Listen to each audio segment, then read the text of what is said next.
Hey everyone, welcome to my channel, Books, Scares, and Purrs. My name's Leslie, and today we're going to discuss season 2, episode 3, No Pain from Interview with the Vampire. I'm already getting excited. Um, this may be a top 5 moments discussion, but as you know, I go rogue unhinged.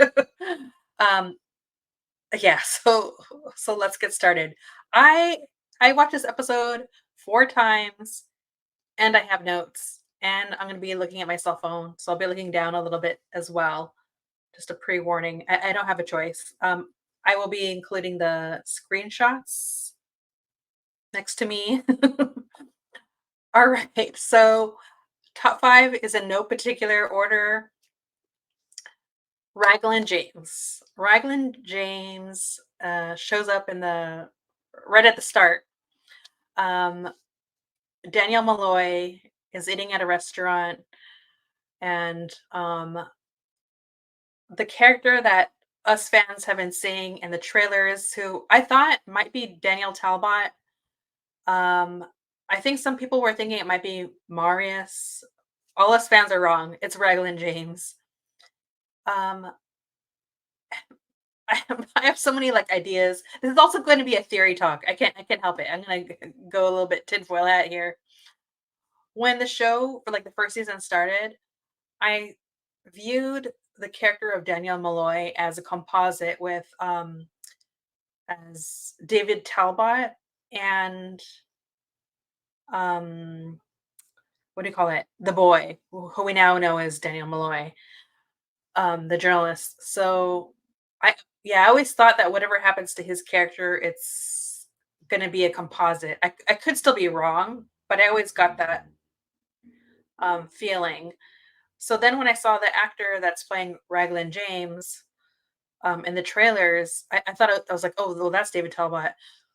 But now that we know that the character is Raglan James, and that's from the third book, no, the fourth book, right?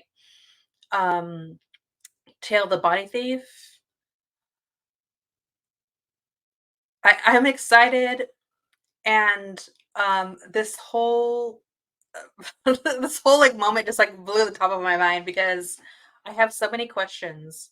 One, on top of everything else, like why does Louis want this interview to happen? Why did Armand agree?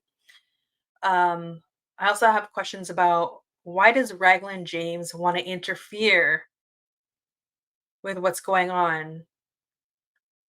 What's his motivation? Because I don't know where this character is in their character development. Um, I mean, if he said that people have tried to do what Danielle Talbot has done before and it hasn't worked out well, um, why does he think that if he interferes that what he'll help? Like how does he think he's being helpful? Even if he does give Daniel Malloy more info, what does that mean? Because we see that when Daniel Malloy interrogates uh or draws a line of questioning for Armand and Louis, that he's met with backlash. It does not go well.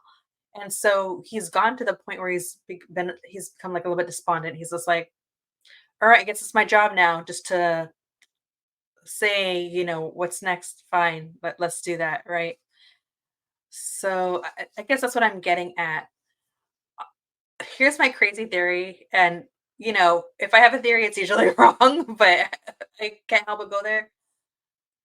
If Raglan James is showing up here, could he, could he already be in contact with Lestat? Could he already have a rapport with Lestat? And having Raglan James in the mix, getting meeting Daniel Malloy, may be a way to get to Louis? I don't know. I don't even know if that makes any sense. But I have a lot of questions. Another one is we see that like Reglan James goes on to like hacks onto Daniel Malloy's laptop, and we know that he's a part of the Talamasca because we do see the Talamasca symbol, so it's not like they're holding out for a reveal later. It's the icon comes up on the laptop. Um, and he's providing him all this information, and there's so many shots that I, I screenshot. And let's see what the questions that are posed here. Daniel Malloy has a folder. It says this is before he gets to what they have, I guess. It says divorce lawyers, ex-wives, dad's estate stuff. So I'm just kind of wondering will be relevant to um what shows up later. There's a Hate and Ashbury Media, which is like Homelandia. That's like two of the books out of the many that Daniel Malloy wrote. I mean, there's some freelance work. And in one of the folders where it says PC known victims, here's my question. I have to go back to season one and look, but they keep referring to Alice, and there's a character, not a character, there's someone's name in here on the photo, and it says Alice Lopez, but I don't know the last name of Daniel Malloy's ex wife. It just might be a coincidence, like the name is also Alice. But I do see that, I mean, I also think that if Daniel Malloy saw that, he would then react to that photo, wouldn't he? And, we don't see that happened, but that just, stuck out to me. Something that I like seeing is that, Daniel Malloy was, in these files that he was involved with Vice publications, so that was cool to see. But we also see that he was involved with, a company called Black Blood Media, and that's something else that's stuck out. I mean, we even see like all the members of the coven, the Paris coven are listed. And there's like a whole human breaches of confidentiality, um, the theater vampire construction. But what was interesting about Raglan James is he wrote a word and I ended up having to go back and look it up. It says omakase. And I looked it up because I didn't understand what he meant by the message on his laptop. And apparently it says it was a reference to where they met, right in the seats. It says omakase takes its name from the Japanese word chef's choice and it's centered around the chef's counter. So I guess he's saying like this is for you. This is like a you have like a little buffet here for you to look at, basically, is what I took from it. And I thought that was kind of funny to see. But yeah, so my question is, what do you think Raglan James is up to? It yeah, there's a lot going on there. Moving on to number 2 is the cafe scene in Paris between Louis and Armand and Dreamstat. What I love so much about this, I mean, like, I love the song that Lestat sings. He just swings into um, what is really just a projection of Louis's self-loathing. And although there is self-loathing, there's also this longing from Louis, right? And there's one of the lyrics in that little ditty that Lestat is singing that reminded me of Alanis Morissette's "You Oughta Know," and I wonder if anyone else picked up on that or if I'm just reaching, because uh, Dreamstat says something like, "Is he gonna? He's not gonna like put his hands through your hair the way that I do," something like that. And I felt like that. Yeah, that's the part that reminded me of Alanis Morissette. Um, but to reach into that moment and what we see going on in present Dubai and and what I think is going on in the past is how Louis is having that moment, but it seems like Armand can sense that Louis is not like engaged and like from season one, Louis kind of made it clear that when he would kind of like get a glimpse of images in the mind of like a human victim, he, that's how I guess that's how it come to him, right? Like with little like fluttering images in a way. And so I feel like maybe that's what's going on with Armand is that I think he could also see what Louis is seeing. So when Armand asks Louis, uh, was Claudia involved or responsible for killing Lestat, even though Louis says no, Dreamstat says yes. And I think that Armand could see that. That's how I feel. I feel like he sees all of that. And on top of it, there's this moment that like threw me off because right before uh Louis makes a confession because he just can't like hold it in on anymore to Armand, Dreamstat says something like, "Let me tell you a little something about 18th century Armand." And that was like a confusing moment for me because if this is from the conscience of Louis, why did that moment happen? Where is that intel coming from? That wouldn't really. So there's two things that could be going on. This could be a glimpse of Armand interfering with that moment in Louis's mind and be an indication of what also Armand's power is. Or as we know, when vampires do like a blood exchange, you can see, and I don't know to what extent, you gain knowledge from that other person, right? Because it's something that Louis brought up in season one when he was made by Lestat. But also, I think in this episode, when Lestat and Armand exchange blood, Armand makes a comment because he knows that Lestat made Nikki a vampire. So I just don't know how much. I don't know if you maybe there was like a Rolodex of like that knowledge in Louis' mind that's just way back there, and he doesn't really recall it, but it's somewhere there trying to tell him. Or if that was Armand interfering, and I can't tell.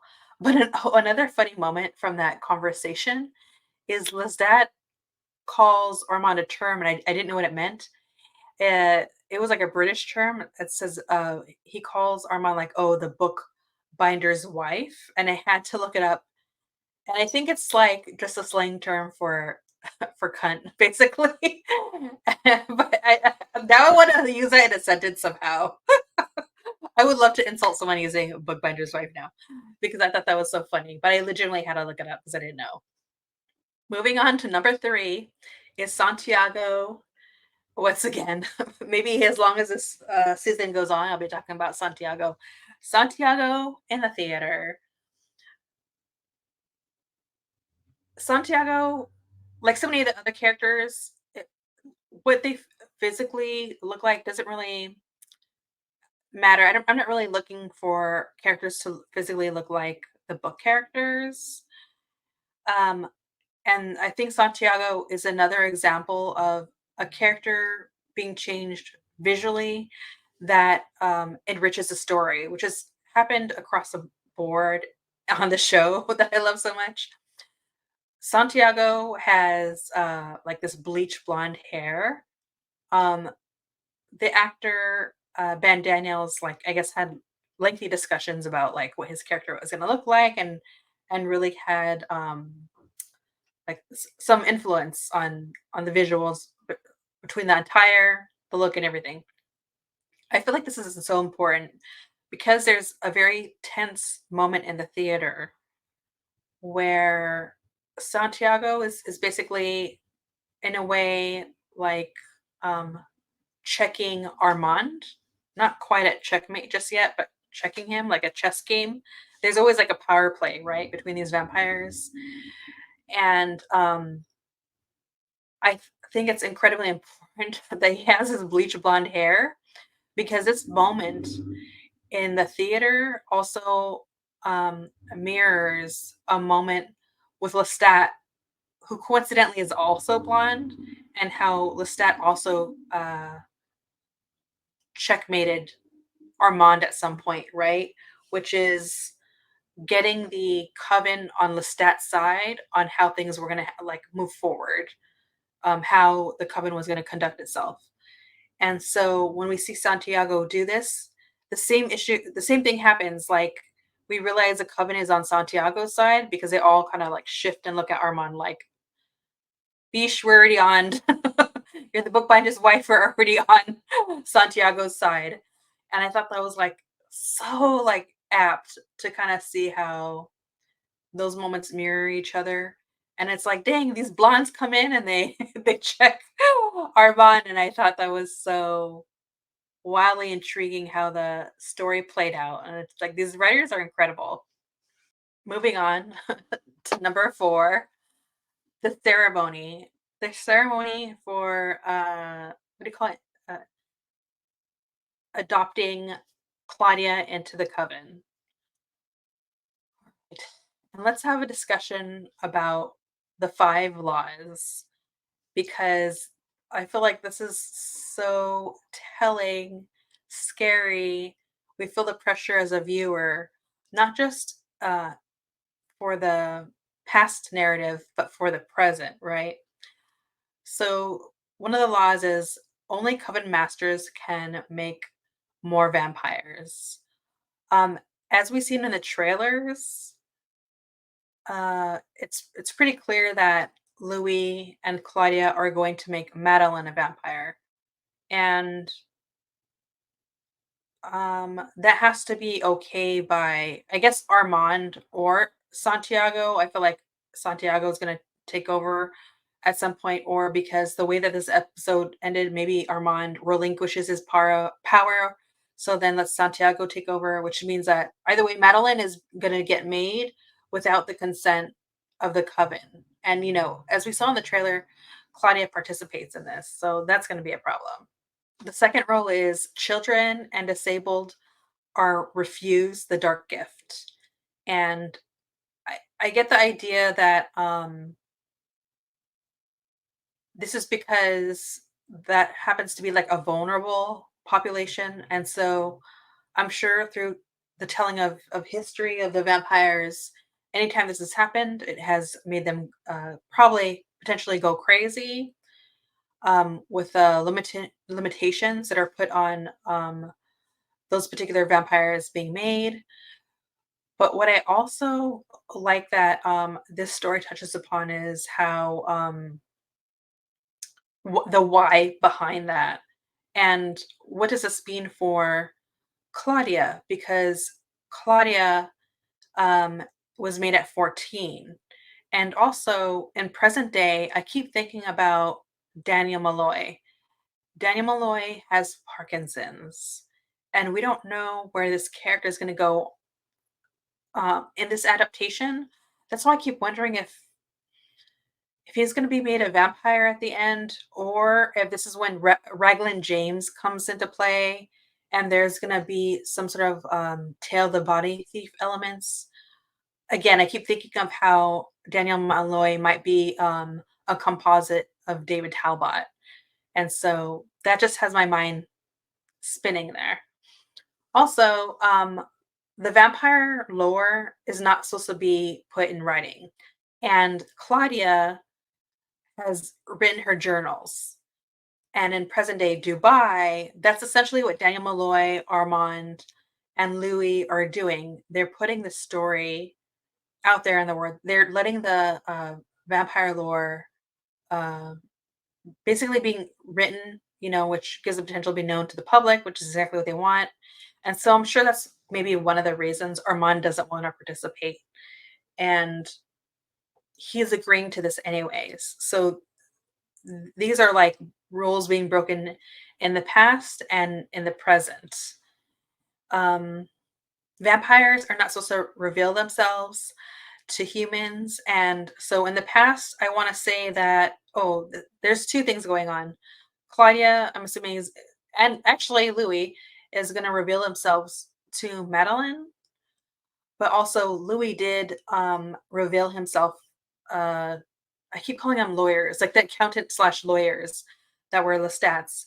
And so in modern day times, what have I feel like this is probably a rule that vampires tend to break, but um in modern day times, they've done that with Daniel, right? Or their boys. Anybody that comes across them, they usually die or become the undead. And they're clearly Armand and Louis are just clearly making it known that vampires exist, revealing themselves to Daniel. And lastly, only the Coven Master has the power of life and death. And as we know, Louis and Claudia were involved in the death of Lestat. I have a couple of ideas about this that are kind of wrapped up in Dreamstat and the cafe scene. The tale that Louis is telling is that he was the one that um, gave the final blow, right? It was Claudia and Louis in season one that were responsible for Lestat's fate. But what I'm wondering is if it's not actually true, if it was all Claudia's, and that's something that Louis doesn't want to face. I'm just wondering. I just have a lot of questions about that. Also because Dreamstat in the cafe um does agree and say, yeah, it was Claudia. But then Louis takes responsibility, and I just wonder if his memories are a little bit jumbled up, and maybe he doesn't want to face what he let Claudia do. Um, I don't know. It could be the adaptation of this is it was really both of them, or they could change it like, oh no, the truth it was Claudia. She because in the books it was Claudia, right? I just kind of wonder how that's going to come up later. And last but not least, the tunnel scene. Oh, the tunnel scene. Um, so Armand threatens Louis' life. Armand intends to go through with what he promised Santiago, which is that Louis has already broken so many rules and he's getting away with it. Like he's not in the coven, but um, they still live by the coven themselves live by these rules, and they're like, okay, this guy uh, can't continue to exist, and Armand is the coven master. And in that conversation, Armand brings up how Claudia has a tumultuous chemistry. And I thought that was incredibly important to some of the narratives or the conversations that I see go along with the fandom. Um, one of them is that some people are bringing up like 14-year-old Claudia may be able to pass for like a young adult, like a 18-year-old or whatnot. I think the actress actually is probably like 18.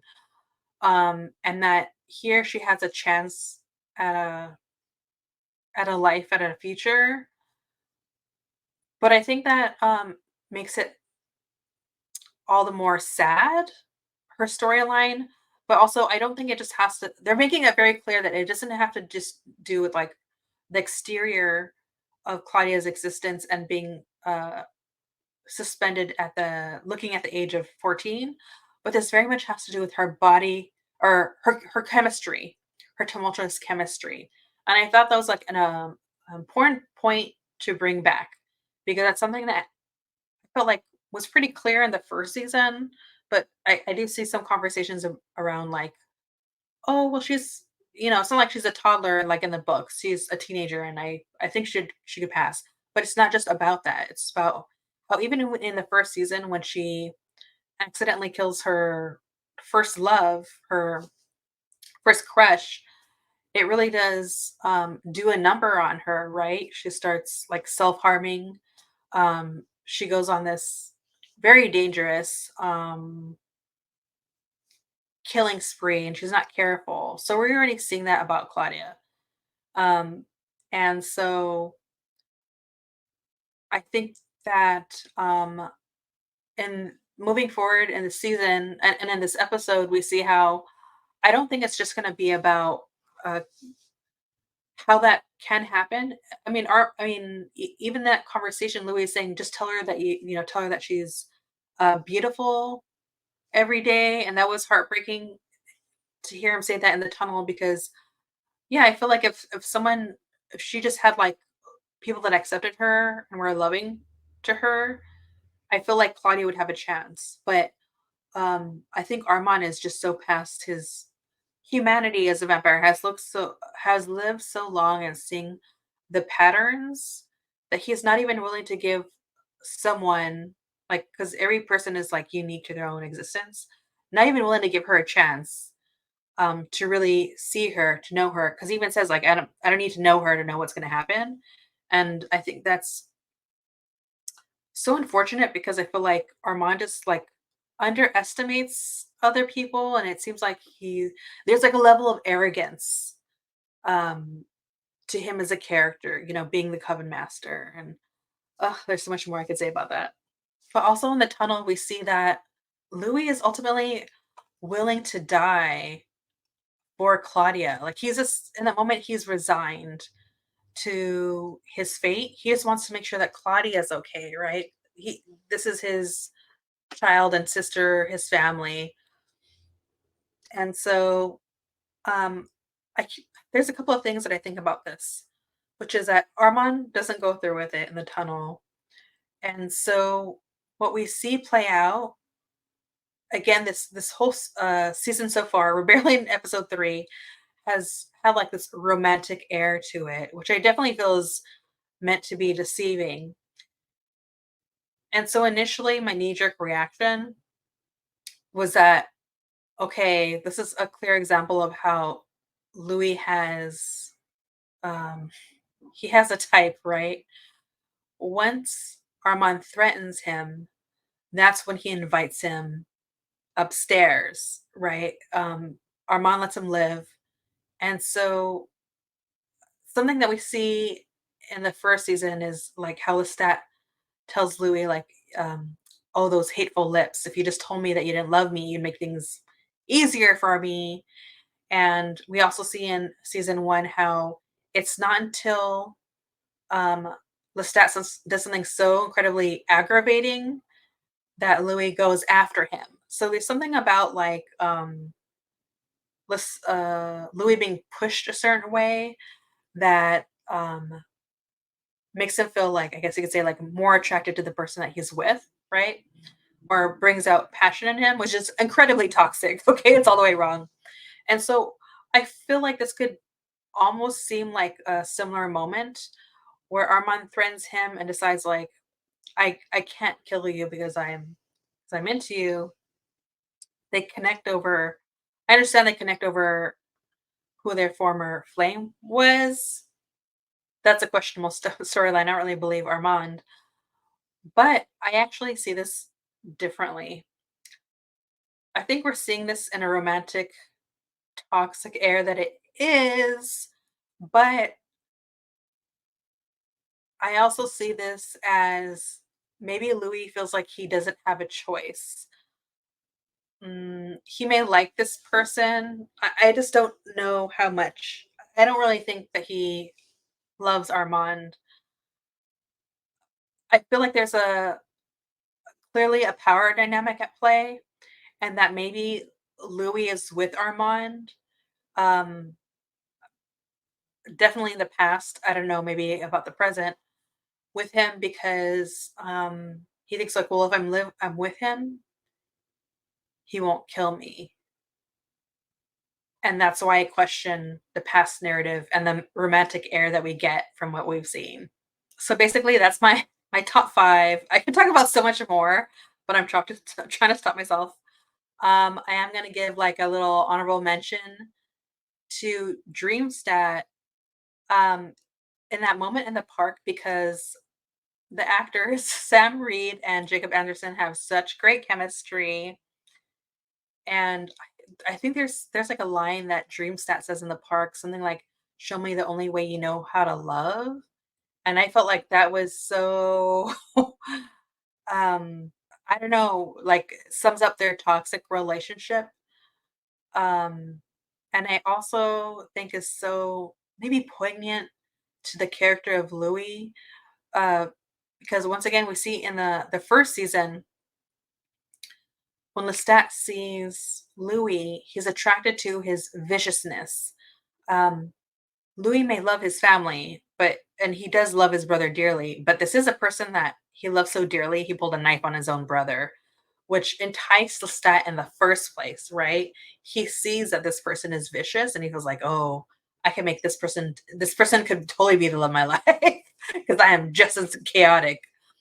And so I think that digs into the pattern of not necessarily the relationship between Lestat and Louis, but Louis himself, and what he's attracted to, and also like, um, yeah, I think like there's like some accountability that we have to ponder, right, about how he not just how Lestat treated him, but how he treated Lestat, how he treated his own family members, how he's also treated Claudia that we got glimpses of. Um, and yeah, and also once again, what entices him towards an attraction to somebody. Yeah, yeah, it's what a powerful moment. I couldn't help myself.